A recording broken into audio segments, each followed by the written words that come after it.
Hi everyone, really happy to be live with Claire Sheldon. And Shelley, do you want to start us off with an introduction to yourselves? So Claire, start us off with an introduction to you and your books. Okay, well, I'm Claire Sheldon, and I write what is now known as the Jen Garner Detective series, which is set in and around Nottingham. I have 5 books that are out in the wild now, and I've most recently released the 5th one, which is self-published. Right. I'm Shelley. Claire asked me to be here because I have multiple sclerosis and her main character has multiple sclerosis. So she wanted me to talk about the importance of representation. So that's why I'm here. Brilliant. I was talking about this with my husband before we came on, because in no way as serious as you, I have epilepsy, and was talking about the fact that when I was a little girl, one of my favourite books had a character with epilepsy in it, and I think it's just important to see yourself written into things. Yeah, 100%. And we were talking about that, and like the fact that even if you don't, reading about it still teaches you things. So shall we start off with talking a little bit about what multiple sclerosis is and how it affects people? Maybe? Do you want to start with how it affects you, Claire? Because I'm sure it's similar but different, isn't it? Yes, it's very different to each. Mine seems to be more cognitive than anything else, so I just get these moments of what the fuck am I doing, and just completely forget. Like basically with work, when you've learned how to do something for the past 15 years, suddenly I can't remember how to do what I'm supposed to be doing. So that's my main issue, and then along with the fatigue where I just need to sleep. I think my work colleagues witnessed the blue screen of death the other day when I just like completely shut down. I was like, I don't know what I'm doing. I need to go home. I need to stop. So that's me. So mine tend to be sensory issues more than anything. So I get really, really itchy, or I get numb patches or numbness in my limbs. It's never stopped me from being able to walk or anything like that. But actually the chronic sort of it's linked to pain, the itching. So it's usually my feet or my legs or my hands. And it can be really, really debilitating in a day if that starts up, because it's really hard to stop it happening. And then it's like Claire said, you can be doing whatever you're doing, and then all of a sudden your brain just goes, nope. And yeah, the fatigue is insane some days. And I've got 2 young kids and I'm a teacher, so sometimes it's just getting through to the end of the day is a sort of win. And it's not easy to explain to other people. So I wake up tired. And my husband sort of goes, oh, it becomes that sort of race to who's the most tired. I'm like, no, you don't start. You start with a full bar of energy on the start of the day, but I don't. I go to sleep and I have an 8-hour solid sleep, but I wake up and my bar is at 50%. So I never fully feel rested. Yeah. So I think that they're my main problems. Touch wood, my medication is working and my MS is stable. So at the minute, that's where I'm sort of at with it. Whereas I don't take any I only take medication for symptoms. I'm not on one of these big main medications because I'm not classed as serious enough yet to be on anything hardcore. So I haven't, my issues aren't disabling enough to warrant going on a drug that might just cause me more issues to start within side effects and everything. So I have drugs to keep me awake, and then I have drugs for pain management and one to stop me stressing, which is always a bonus. So how do you go through the process of being diagnosed with it? You go first, Claire. This is your book show. It's a very long process. I was lucky because it all kicked off when I was about 16. So they were like, oh, you might have MS. And then I sort of went on with life, and then nothing ever happened again until I had my eldest, Alex.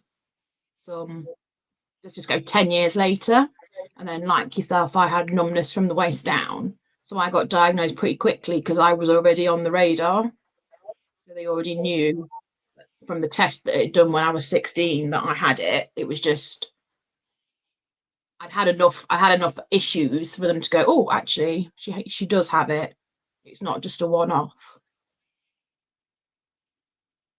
Oh, for me, so I was 31 and I'd had my son by cesarean section. And when he was 8 months old, well, actually, from having the cesarean section, I had lots and lots of weird symptoms. So I had really chronic back pain, and they linked all of that down to the C-section and carrying the baby and things like that.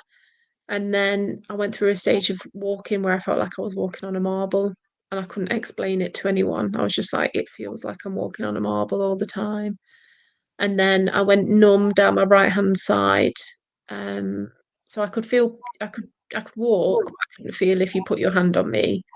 And it was really quite strange. So you'd sort of be in bed, and I just remember I could pull up the covers and I couldn't feel the covers on me. And I was just like, something is not right here. And then my doctor was sort of umming and ahhing, and they put me on some nerve pain and sent me for some physio and said it was a trapped nerve. And then the week after we got put into lockdown in COVID, all of my right side of my face went completely numb, and even my tongue, my nose, just everything. I couldn't feel the hairbrush on my head or anything like that. And I went back to the doctors, and he said, I think I'm going to send you for a brain scan. And that was quite creepy, going to the hospital when no one was there, because in COVID it was just like no one. It was empty.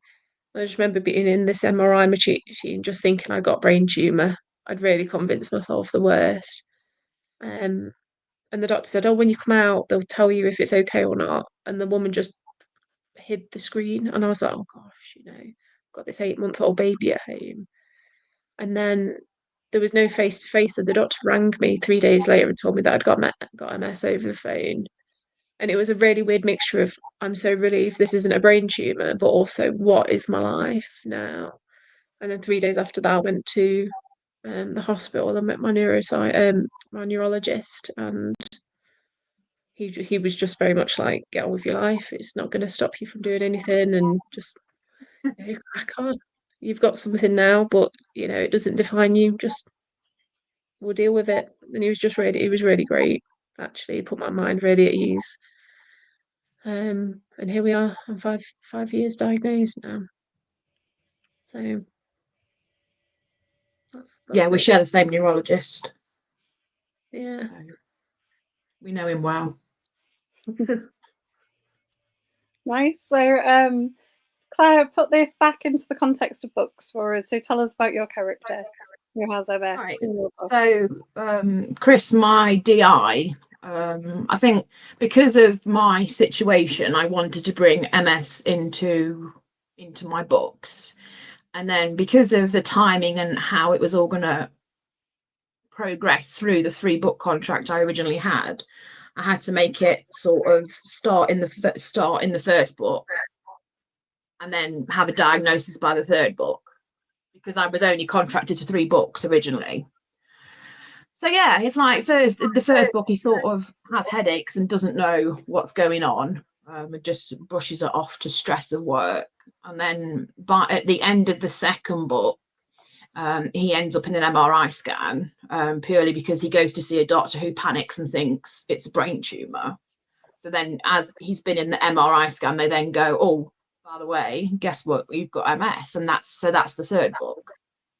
And in the 3rd book, it's pretty much his downward spiral, because he knows he's got it and he's doing what all of us do and think, oh my God, it's the end of the world. I can't continue my life because I've got this awful disease. I'll go and get myself killed in a nightclub. But anyway, so yeah, that was that was his story. So, and then when it sort of came to the fourth book, after I was contracted for another book, it was like what him and Hannah, and he said Helen, him and Hannah, who they're both in a relationship together. It's like how they're managing his MS between them while he's still actively working. And in all honesty, in the fourth book, he literally just sleeps through it, so he gets quite an easy ride on that one. So yeah, I think that's what I just really wanted to be MS to be represented, so people could see that it's not the end of the world, and there is a working police officer, a detective that does have MS, and he's doing fine. So yeah, that's where Di Jackson and the MS comes from. I couldn't give it to Jen because of where Jen's story starts. So she'd had this wonderful life beforehand. So there was no way that in the story timeline that she could suddenly come out of nowhere because of all the stuff she'd done pre-books. And then we started off this conversation with why it's important. Why do we think it's important that we've got people like Claire writing books? Well, Claire, why is it important to write people like Chris? So people can see that it's not the end of the world. It's like this. It's not just me. I've completely forgotten his name. There's, there's quite a few of us that have our main characters with different disabilities. So I think like you said with your epilepsy a minute ago, it's just showing people that you can. It's not the end of the world. You're not going to end up not being able to do anything. It is possible to continue. Trevor Wood, that's it. Trevor Wood's main character's got early onset dementia or something. So yeah, I think it's just you need to show things in a positive light, really. And what way to do it other than through fiction? Because there used to always be that joke about Susan Kennedy in Neighbours who had MS, which only appeared once in a storyline. So and it's not like that. I wish it was. That'd be why. Yeah, I remember that actually watching that pan out in Neighbours because that was what me and my mum used to watch growing as I was growing up. And I didn't know what it was at the time. But yeah, she seemed to get really poorly with it, didn't she? And then all of a sudden she was fine. Yeah, I it was was like oh, it was that's the end strange. of the world and they were all Yeah. panicking. Then she's been fine ever since. Well, she went to London, didn't she? And she had a magic treatment or something, and then it seemed to disappear for a while. Um, I mean, for me, I don't think you see like a lot of certainly my friends and family didn't know what MS really was when I got diagnosed. I had people ringing me up as if I was dying and sort of going, I'm so sorry. I'm so sorry that this is happening to you. And it really felt it made it worse actually, because I don't think they expected like knew what to expect. And I still talk to some of my family members now and I don't think they really truly understand what MS is. And you always get that, oh, you look well though, you seem all right. And I'm like, right, okay, yeah, sure. But I mean, more recently, um, there was a episode of The Last of Us. I don't know if you've watched that. I think it was season one, episode 2 or 3. And one of the characters in that is sort of it's heavily implied that he's got something like MS, and I think the directors sort of nodded to that as well. And it was one of the saddest things I've ever watched in my life, and it's still like if I think about it too hard now, it still upsets me. And after watching that, I sort of went on a really downward spiral because I thought everyone's going to think that this is what's going to happen to me. Mm. And also, do I need to think about this? Like, is this what's going to happen to me? So a lot of the representation of MS just isn't positive in that way. It's sort of like it is the end of the world for those characters. Like I know that you have to sort of pick a direction and a character arc, and if you're giving your character some sort of illness, then you're gonna show sort of the reality of it in some ways. But it's quite nice to have the flip side of that, you know, that you can just live and people, you don't look at and people don't always know, and you're not always in a wheelchair. Because I was one of the things in my list when I first met our neurologist was how long have I got before I'm in a wheelchair? Because that was all I knew of the representation of MS. And he was just like, oh, maybe never. And I was like, oh, right, okay. That wasn't what I was expecting. I thought you were going to give me a few years, but yeah, it's really important, I think, that people know that there are so many variations of this diagnosis, and it is different for everyone. And more often than not nowadays, with all the medication and the treatments and things, that it's not as progressive as it used to be. Yeah. Well, you can still continue life on, and it's not the end. So is that we need to look at, sorry. Is that the other important thing about it in fiction then as well? Maybe getting it right. So, Yeah. you know, like you were saying about like the sort of misrepresentation on Neighbours. Is it like, do we need people who understand these things to be doing the writing of the fictions because they're going to get it right? Mm. Well, yes, I think that's true for all representation, though, isn't it? You know, it's true for ethnicity, sexuality. It's always more authentic if the person that writes it has it or knows about it. If they're just doing it for a page of research, it's never going to be truly authentic. See, with the Susan thing, I always thought to myself, well, Neighbours must have done some research into MS and spoken to whichever charity they spoke to, but I guess it's a soap, isn't it? You don't really want to see the whole her on the screen all the time having problems. I don't know. That's it, isn't it? And then we've also got actresses now, haven't we, that are now, I don't want to say coming down with it like it's a cold, but there's quite a few famous people that are now suffering from it. And Jack Osborne as well. So you sort of hope that it's going to get more representation, but I'm not really sure from this side of the coin if it actually is being more widely known because of these celebs that have it. I don't know. Donna's asked, well, I will read you some of these comments. Angela says that Chris is awesome. Claire loves how you brought Claire, she loves how you brought MS into your books. We need more chronic illness in books being discussed about. And Donna says, do you find yourself tackling issues or prejudices you come across in your books? Not at the minute, no, but my DI is having to take a step back. So he's not going to, well, he's supposedly not going to be as much in the front of fighting crime because that's what occupational health have told him he's going to have to do.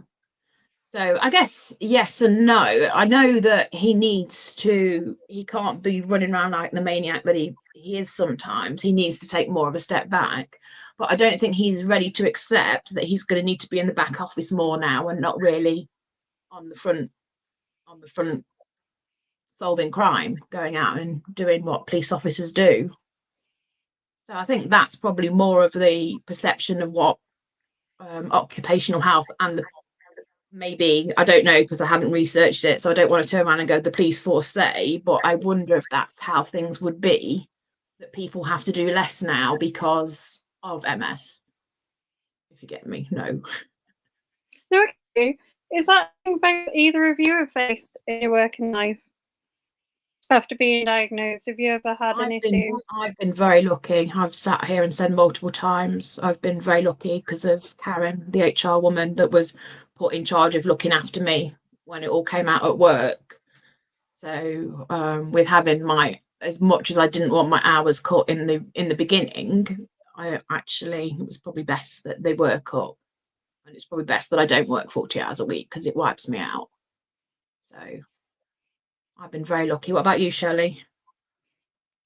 Well, I think it was one of those things. As I was on maternity leave, and then I got diagnosed, and then I started the treatment. So I was shielded at the time, and I just remember several conversations with my HR where I was like, "Should I come back to it? Like, how long do I come back to it for?" Like, I just didn't know. Was a sort of scary thing. I was just like, "Am I able to still work and everything?" And my neurologist was just sort of like, your life is going to continue. So just go out and do whatever you were going to planning to do, or what you were doing, just carry on. And I remember saying to my HR lady, I was just like, I don't know what sort of I need to put in place, or if I need anything in place, or if anything changes at all.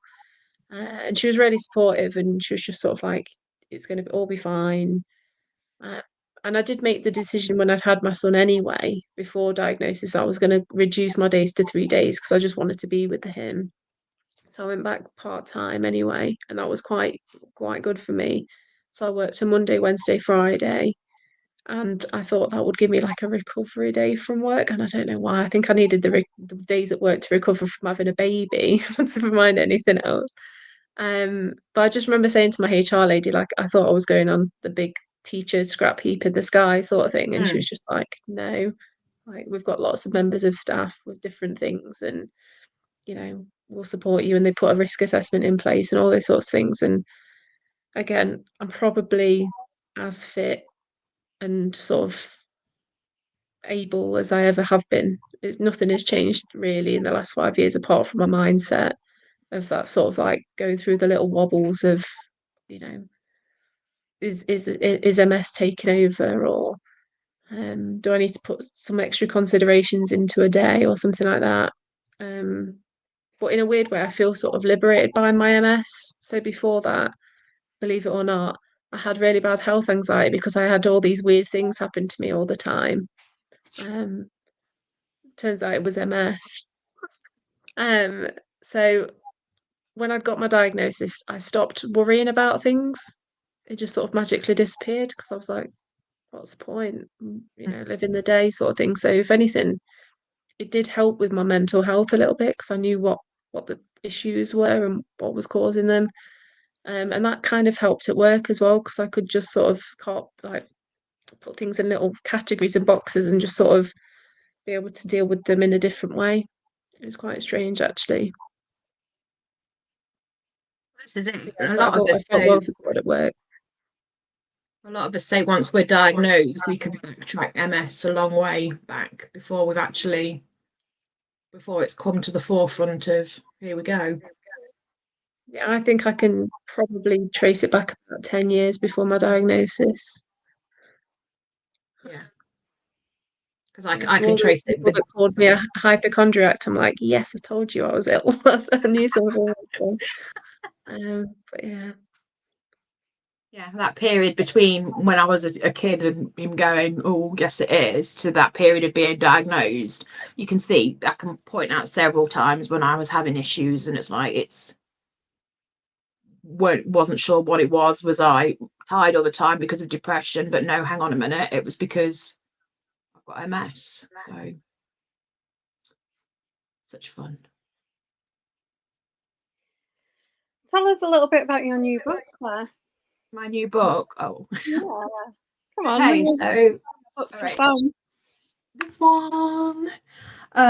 Basically, if you've followed this series through, one of my characters is getting a knighthood. Oh, she's gone. So one of my characters is getting a knighthood. So they all go to London to celebrate said knighthood. But what happens is Max has kept it quite quiet that he's getting a knighthood, and he doesn't want anyone else to go. He doesn't really want to go and get it himself anyway.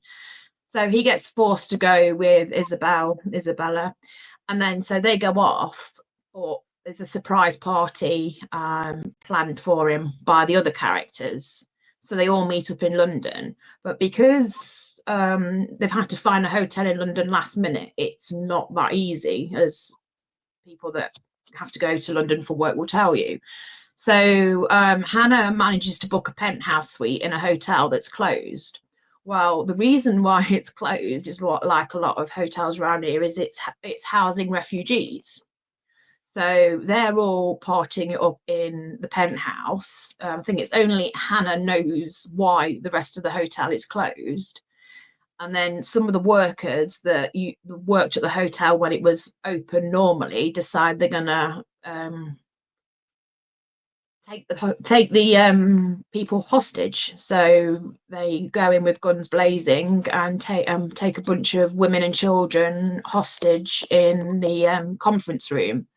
But like, I think one of my taglines says the one thing they didn't plan for was who was staying in the penthouse.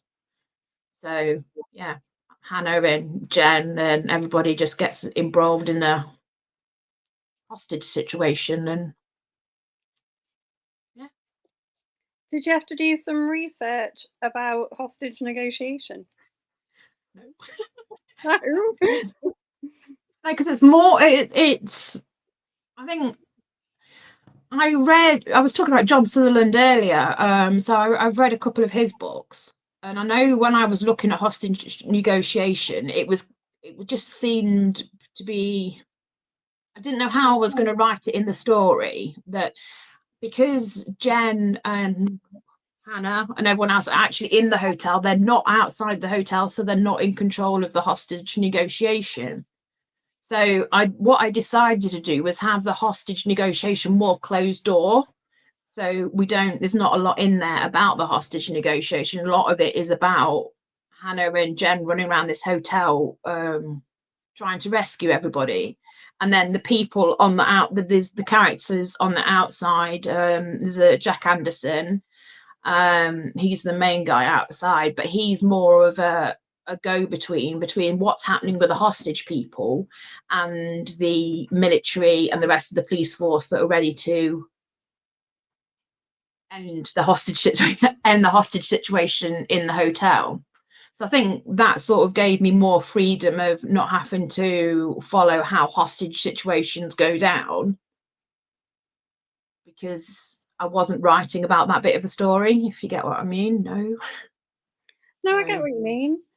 It's just so much is involved in hostage negotiation.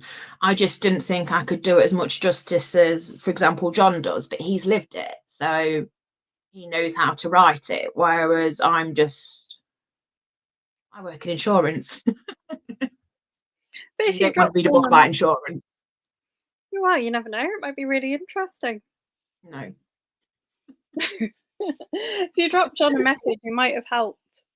Yes, and you know what, I met him at Bay Tales, was it last year, I think, and he's a really good bloke. But you know what, I'm always, because anyone that's a fan will know that I haven't exactly spoken to any serving police officers. I've kind of done a lot of research and more or less made it up as I went along.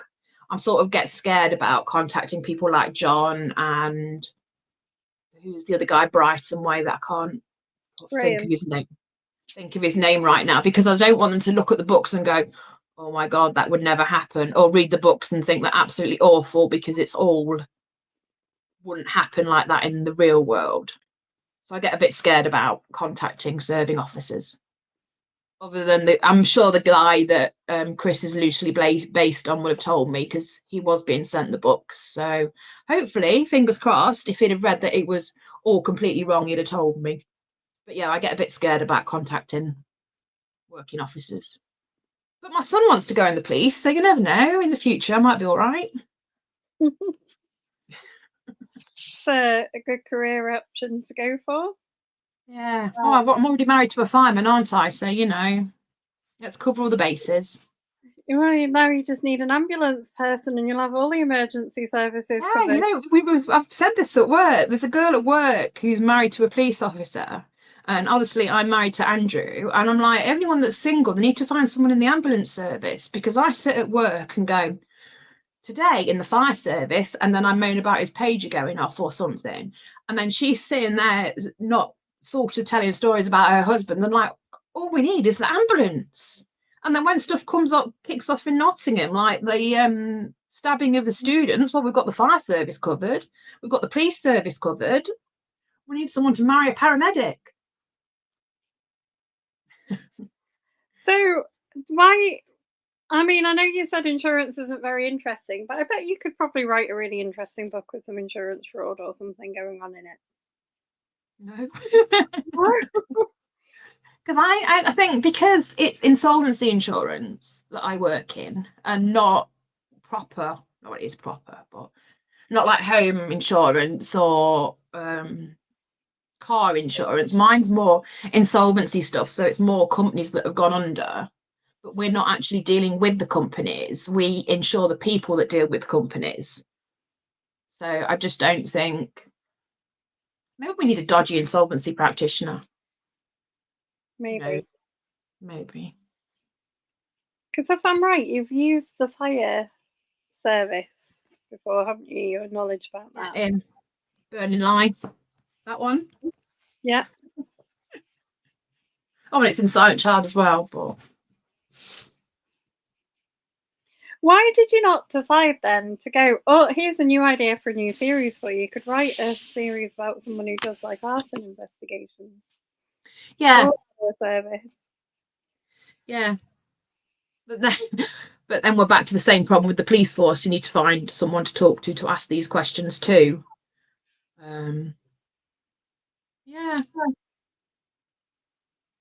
I've tapped some of Andrew's colleagues up and go, I actually need help now. Though Tedsy did help with a silent child. So yeah, I suppose is that a way I could go? Donna's saying you should ask for help from people. Because they're all lovely. Well, she's talking about John and Graham being really nice. And apparently there's a blogger called Jude who's a paramedic who'd help as well. Maybe it's time to start getting it right and not. So that with where Jen came from, that's sort of how I think that's how I've got away with it, because they don't play by the rules. So I can kind of get in make stuff up. Sometimes, doesn't she, for not playing by the rules? So like I know when A Dead Lie went to the editor, she's like, well, couldn't they just get a warrant and go and interview this person? I'm like, well, no, they can't, because it's not what that team do. But they are getting a bit more legitimate, aren't they? So you are going to need to. Yeah, I am going to have to start doing proper research other than relying on books and reading. So what research do you do for the books? Do you do like forensics research? I do a lot of reading. Stuart Gibbons books. I've got all of those on police investigations and how to solve a crime, etc. And then I've got Forensic for Dummies.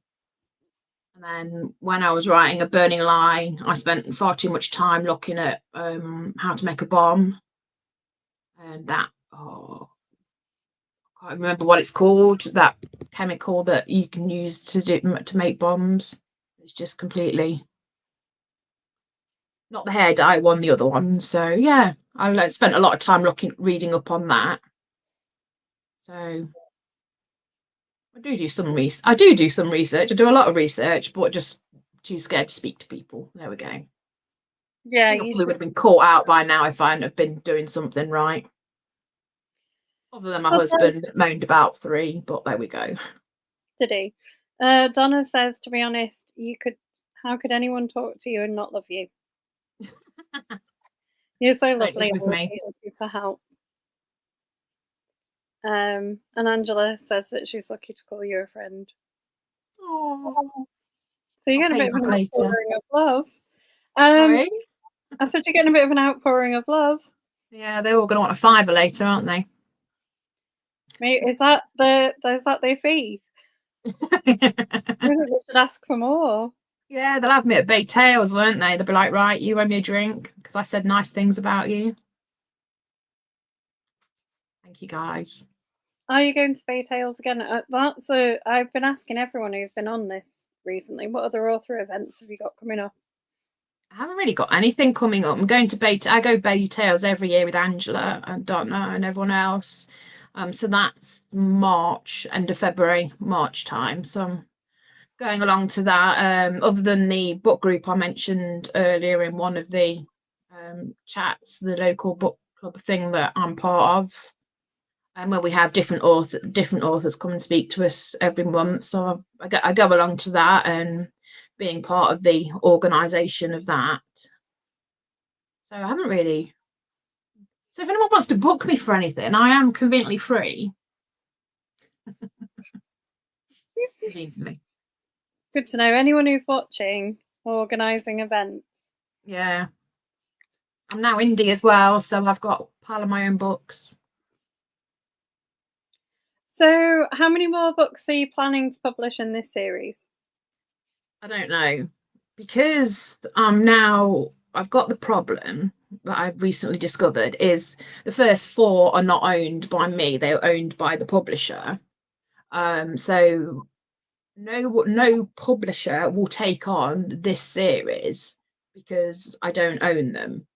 I started writing the 6th one along, but then I don't know, I'm a bit stuck of what I'm going to do at the moment. I started writing a new series of looking to just start over again, but I don't know, I think I've had my confidence knocked as well. I don't really know what I'm doing.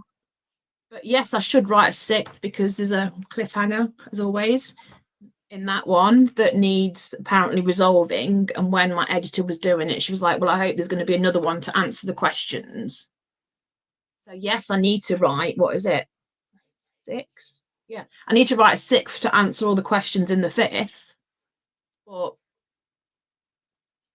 I don't know, I'm struggling with writing. So maybe one more, tie it all up in a nice bow. You can get your rights back. Yes. Yes.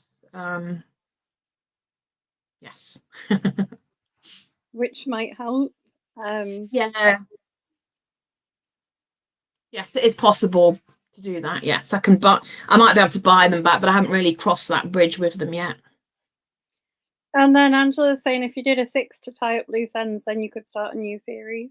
Oh, this is it. This is it. I think then go on, sorry. I was going to say before is because my grammar and the way I write is the way I talk, basically, which is half my problem. So there's a lot of editing needs doing, but at the same time you need to pay an editor, don't you? And you need to pay a cover designer. So I don't want to commit to 6 until I know I've got the funds to pay for Bernie and Lou again to do the work. So that's sort of where I am with the 6th. I need to have the funds to be able to pay out to get it ready to come out to you guys and not just my conscious ramble about life. Although I think, as this chat has proven, we need fiction like yours. I know, this is the problem, isn't it? This is the problem. And it is good that there is more of it coming out. Oh yeah, definitely. I know when I first started out, an author did say to me, don't mention your plans for Chris, that he's going to come down with a chronic illness, because publishers don't like it. So it is good that people like Trevor have got proper publishing deals and they're all right they're happy with characters that have got illnesses, disabilities. It's the same with Sean Watkins. I think the other guy his books, the guy that was going to be on the panel with, he's got a character that's got a disability. So, and then he's got a publishing contract. So it's good that publishers are now actually more willing to take on characters with disabilities. So little girls can read books and think, oh, it's okay. Or little girls and boys, can read books and think, oh, it's okay that I've got XYZ. Because there's superheroes in such and such books that have got XYZ and they're doing pretty fine for themselves. Yeah, no, I mean, I'm solidly, like we said at the start, solidly behind that. I think you need to see things that other people are experiencing, even if you don't know anything about it, because it's really good. Like, I've learned things from talking to you and Shelley tonight that I didn't know about. And it's not just disabilities, is it? It's sexuality, it's gender, it's all of the other stuff as well. And other cultures and things like that. You learn through reading, don't you? And it's nice to see yourself represented or people like you, but it's also nice to learn about other people. So I think it's a good job that you are doing, writing your books, and you do need to carry on. I do. I just need to make a decision. I'm worse than my daughter. So I just need to make a decision what I want and get on with it. Tell me what you've read recently and enjoyed. So I read a book about what would happen if the nuclear weapon went off. That was really interesting. So let me find what it was called. So that's the last book I read about a nuclear explosion. North Korea sends a nuke to America and it goes off, and then everything that happens in the next 24 hours. So basically, if you're not dead in the first hour after a nuclear attack, you might as well kill yourself. That was how good that book was. So that's called Nuclear War. Nuclear War, a Scenario, about Anne Jacobson. And then before that, I read One Small Step, The Incredible Story of Park Run, because I'm a big park runner. That was quite an interesting one. That was written by the guy that invented Park Run. So that wasn't just about Park Run. A lot of that book was where he came from. So his upbringing and things like that, and what led him to invent what we now know as Park Run. So that was and then at the minute, because my Kindle wouldn't work, I'm reading Making a Killing by Cara Hunter. That's in a D.I. Foley series, and I really like that series. So I was glad that I was able to get that on my Kindle and start reading it. So yeah, 2 last books I read, and then what I'm reading at the moment. So you're into some cheery reading. I know. And the bloke I sit next to at work said to me, do you want to borrow the book about Chernobyl? So, it's obviously going to get my commutes to work are going to get well exciting, and just reading about blowing the world up.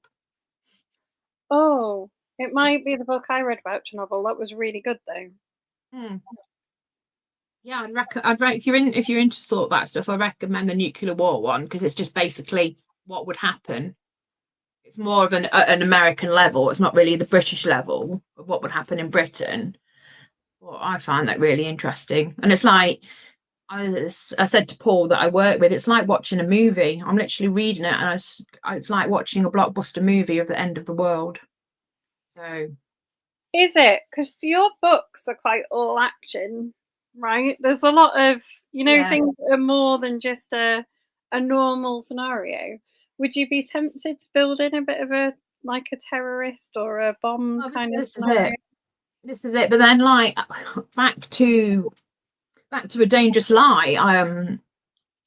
The problem with that one is when I was writing that one, I had to keep making the death count less, so it'd be more believable. So I think if I went down the terror route,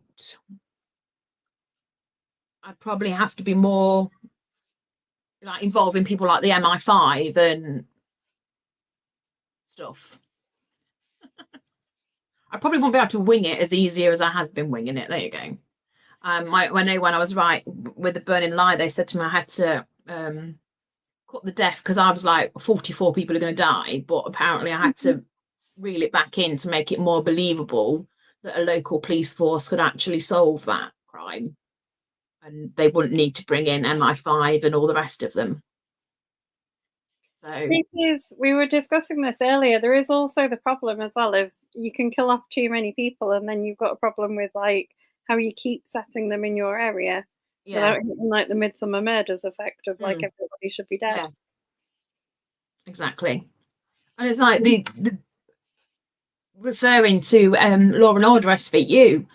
I know a lot of the characters in that they had to start being written out because of their age. You can't, for example, Chris is quite young. He can't go on forever because you can't be in the police force forever. So age sort of starts tripping you up as well, doesn't it? So yeah.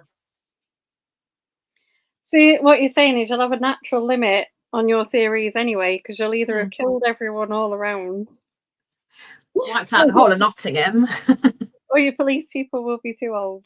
Yeah, too old to work. Too old and too knackered to work. Donna says, what's the title of the nuclear war book? It's the nuclear war. Yeah, nuclear war scenario by Anne Jacobson. If you were to write a new series, right? So we're establishing that you could. Yeah. If you were to write a new series, would you stick with it being crime based? Well, this is it. This is what I was brought up on. My healthy diet of the Bill twice a week for half an hour until it went to an hour. So they sort of say, write what you know, don't they? So that would probably be, not that I know, but yeah. I don't know.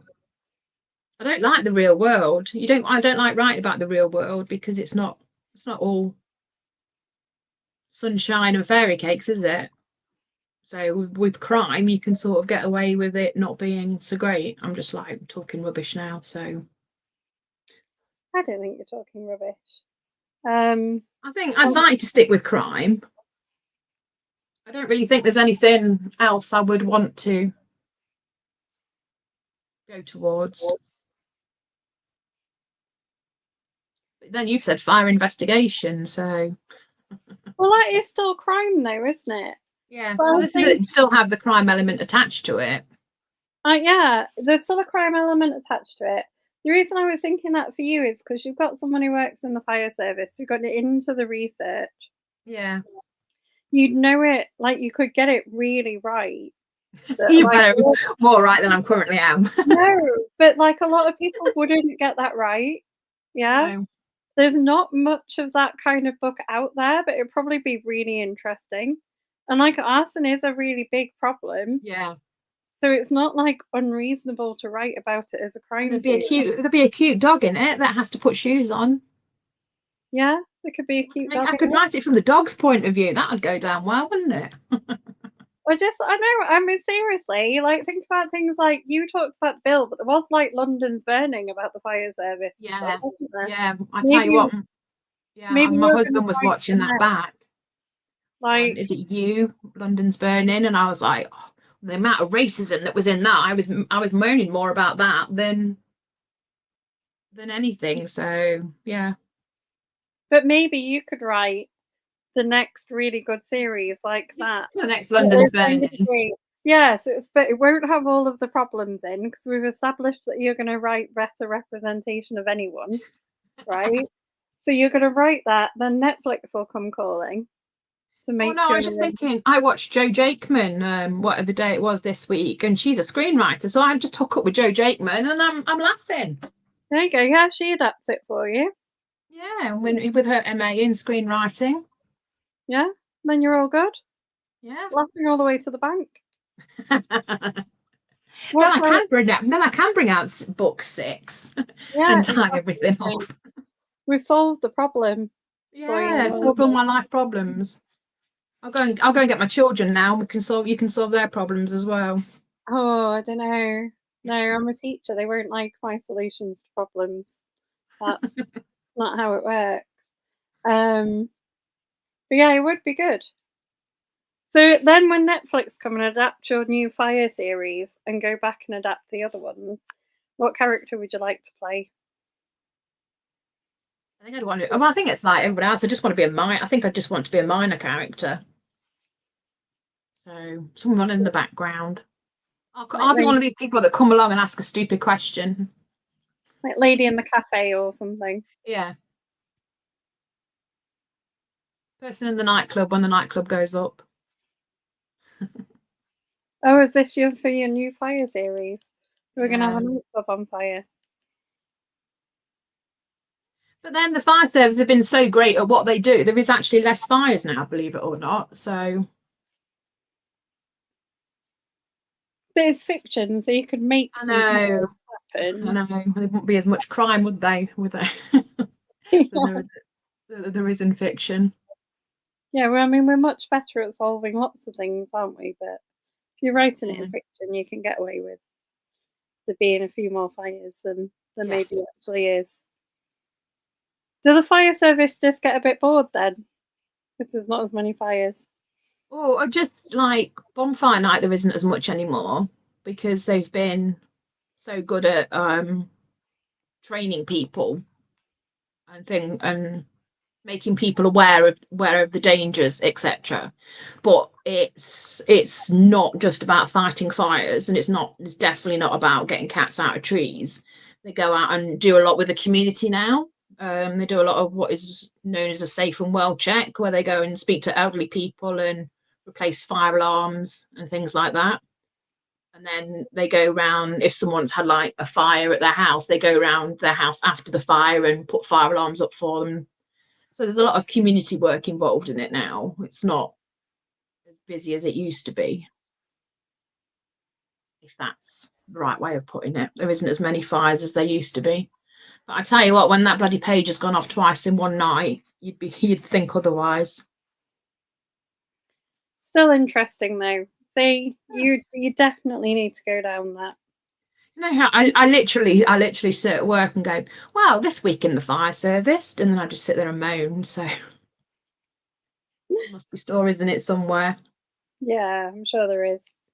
Maybe it just doesn't stand out as much to you because you live with it every day. I bet it'd be really interesting because people are reading it. Well, this is probably why crime has always stood out, because that's what I watched. That was my diet as a kid. So watch this space. I'll go and delete the one that I was starting and write something else. Or just write more than one. Right, we've got a few minutes left, so remind people what they're going to go away and buy. They're going to go away and buy. So if we'll go forwards. Let's go to the start of the beginning. Right. So this one's Perfect Lie. This is the first one in the series. So that's where it all starts. That's where we meet Jen and everybody to start with. And then Silent Child, that's the second one in the series. Right, and then Burning Lie, that's the third one. Okay, and then the fourth one, A Dead Lie. Chloe comes back from the dead, basically. Chloe was Jen's former best friend, so she appears from the dead. And then the last one, A Dangerous Lie, I talked about earlier, is the hotel full of hostages, and Jen and everybody getting everyone out alive, hopefully. Was it tricky to write the one about the hotel full of hostages, bearing in mind how kind of topical that currently is? Yeah, that I did. When it's all kicking off again, isn't it? There's regular protests around here every Saturday. I'm a bit worried that someone's going to know what I've written, and then my Amazon rating's just going to take a plummet because of what I've written. But yes and no. I think the fact that I don't think people realise sometimes that there's no women and children around because they get split up from their partners, which is why I've got why you see hotels full of men and no other family members, because they're all split up. So I think with doing it from the women and children angle, you don't know as many of those hotels that have just got women and children in. So I worry about someone getting hold of it and just killing my ratings because of what I've written. But hey ho. Well, It is what it is. Hopefully that works. It is what it is. And then all that's left to say is thank you to you. I think we should put Shelley back on the screen and say thank you to Shelley. Yes, let's all say thank you to Shelley that I talked into it, even though she had no idea what she was doing. But she was brilliant. You were both fantastic. Thank you. Thank you. Go buy Claire's book, everyone. And thanks both. Order it now on Amazon. Brilliant. You can unlimited now as well. And then thanks so much, both of you, for coming and joining us. It's been a pleasure. Thank you for having me. Thank you. Thank you. All right, thank you, everyone.